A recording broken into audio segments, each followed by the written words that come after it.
Welcome back, folks.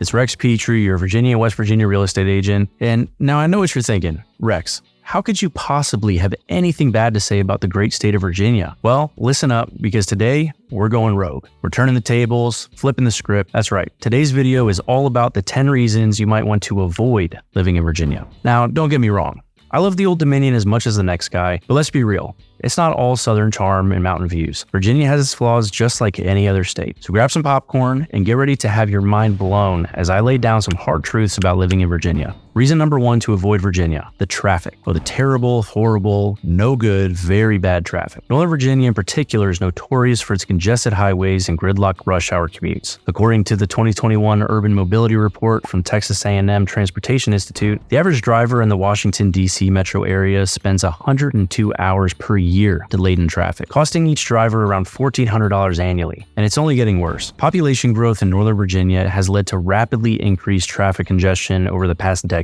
The ride-sharing company Uber recently released a study showing that the stretch of I-95 between Fredericksburg and Washington, D.C. is the worst traffic hotspot in the entire state, with trips taking up to 68% longer during peak congestion. We're talking about potential 2-hour drives just to go a few miles. Think you'll just take the metro instead? Think again. Public transportation like buses and subways definitely help alleviate road congestion, but the systems in Virginia are still overburdened and often delayed, especially during peak times. If you opt to live and work in the urban and suburban areas, traffic and commuting difficulties are simply unavoidable facts of life. Of course, if you choose a more rural part of the state, you could dodge the worst of the gridlock. But city life in Northern Virginia in particular are not for the easily frustrated driver. If you value short, stress-free commutes above all else, parts of Virginia may not satisfy. Reason number 2, cost of living. Virginia isn't exactly cheap. According to data from the Council for Community and Economic Research, the overall cost of living index in Virginia stands at 104.8, slightly above the national average. Housing costs in sought-after areas like Alexandria and Arlington are straight up astronomical. Realtor.com data shows the median listing price for a home in Arlington County is $924,000 as of this July. We're talking millions for a single-family home in most cases. And it's not just housing. Gas, groceries, utilities, it all comes at a premium price in much of Virginia compared to other states. CNN Money's Cost of Living Index ranked Virginia the 15th most expensive state overall. The 2022 study by Move.org calculated that the average Virginia family spends around $24,000 per year on basic necessities like housing, transportation, food, utilities, healthcare, and taxes. Now that's not outrageous, but it's certainly above average and makes Virginia one of the more costly states in the southeast region. Of course, if you opt for a more rural part of the state, prices may be more reasonable. But in general, if you're looking to pinch pennies and make your paycheck stretch further, Virginia might not be your best bet. For a frugal-minded resident, the cost of living in Virginia could definitely be seen as a negative. Reason number 3, the weather. Yes, I know. How can you complain about relatively mild winters and sunny summer days? Well, let me tell you, the humidity in Virginia is oppressive sometimes. We're talking frizzy hair, sweat stains, thunderstorms that pop up out of nowhere, and don't even get me started on hurricane season. According to the National Oceanic and Atmospheric Administration, coastal Virginia has a 20% chance of a named storm making landfall every year. Parts of coastal Virginia are prone to flooding and storm damage from those big cyclones swirling up from the Atlantic every summer and fall. One news article I read said Virginia averages $1.5 billion in hurricane and tropical storm damages annually. But here's the thing. If you opt to settle down in a more inland region, you'd likely avoid the brunt of the hurricane impacts. The Shenandoah Valley, Blue Ridge Mountains area, and spots like Richmond see much less hurricane activity and related weather extremes. So if year-round tropical paradise isn't your thing, Virginia's weather may disappoint. But choose the right part of Virginia and you can dodge the biggest weather risks. Reason number 4, the taxes.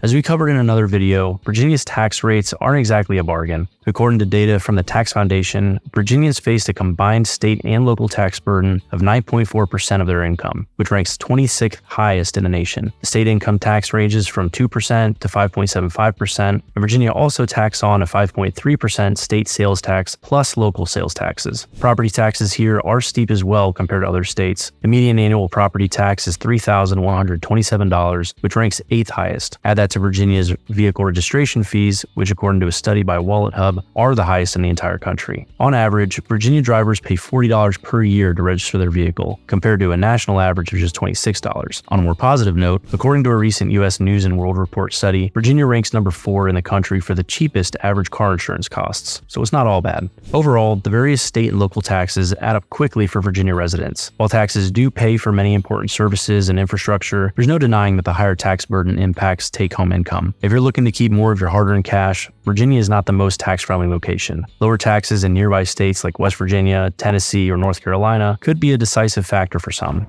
Reason number 5, the politics.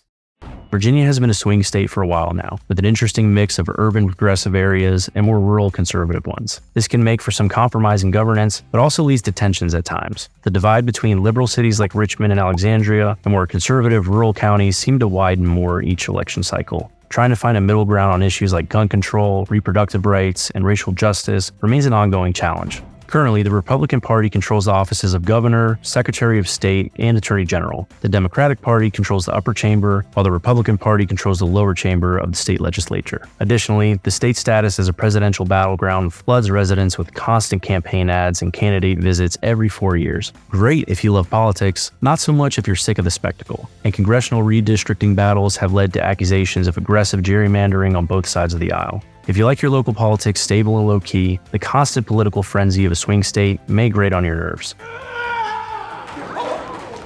Overall, Virginia's uncertain political landscape and bitter partisanship aren't for everyone. If you want your state's agenda to align neater with your own views, the Old Dominion's purple hue may not suit your fancy. Now, reason number 6, the allergies.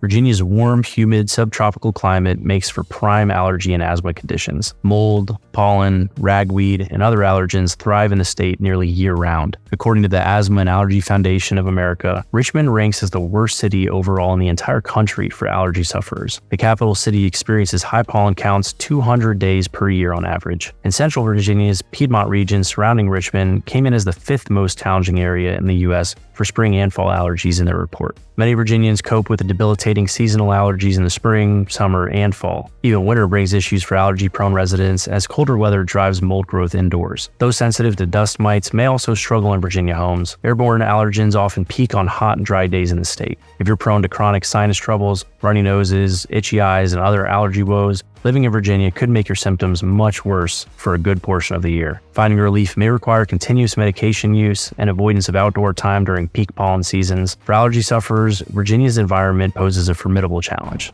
Reason number 7, the crowded beaches.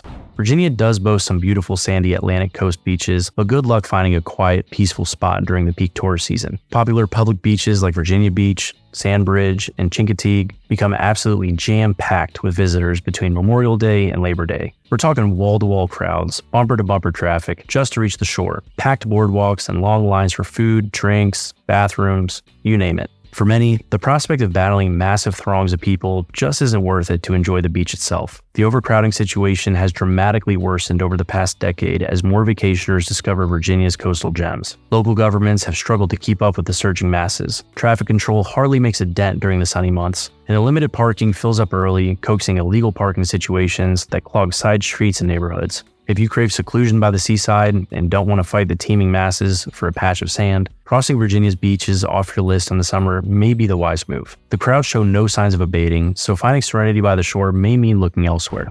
Reason number 8, Data Center Valley.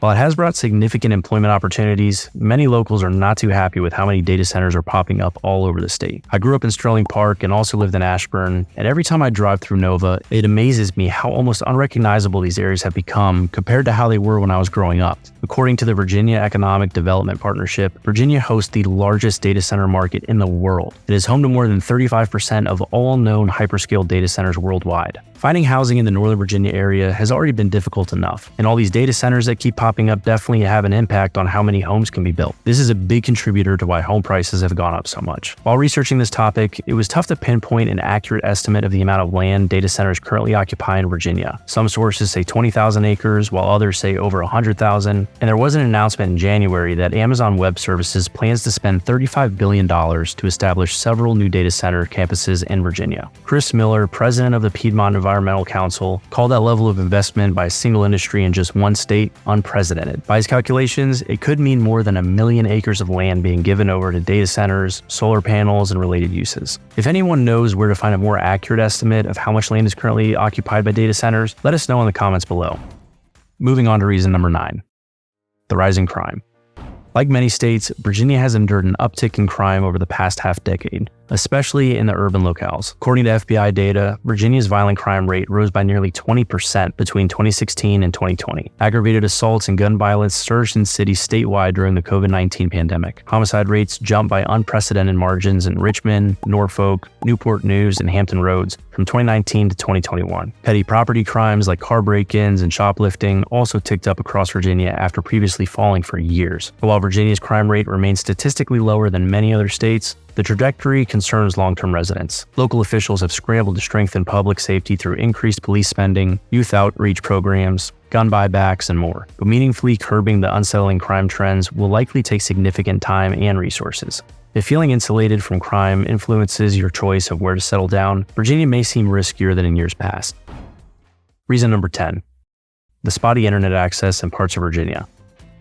Now, don't get me wrong. The large majority of major cities have incredible internet, but considering how deeply technology pervades modern work and life, having reliable high-speed broadband is arguably essential. But convenient access to fiber networks and broadband internet remains hit or miss across sections of Virginia. Approximately 12% of Virginians still lack wired broadband access entirely, and a sizable 27% lack any access to fiber networks, which offer the fastest speeds for streaming and downloads. So if you're thinking of making the move, make sure you do your research on the specific areas you're considering. Rural mountain towns and lower income regions have the biggest gaps in up-to-date connectivity. The state government has funneled resources toward addressing the digital divide, but funding and infrastructure limitations mean progress is slow going, especially in western parts of the state. Even just a few miles outside of metro areas, wired internet speeds drop off steeply. So if your job requires video calls, streaming, and more, seek assurances about your neighborhood's internet capabilities before signing a lease. And if you plan to live deep in the Appalachian Hills, have backup options ready for sluggish dial-up speed connections. For remote workers and families relying heavily on the web, Virginia's broadband inconsistencies could hamper quality of life.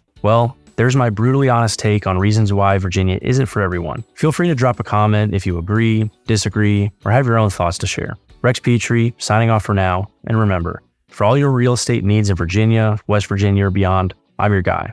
Call, text, email, I'm always here to help.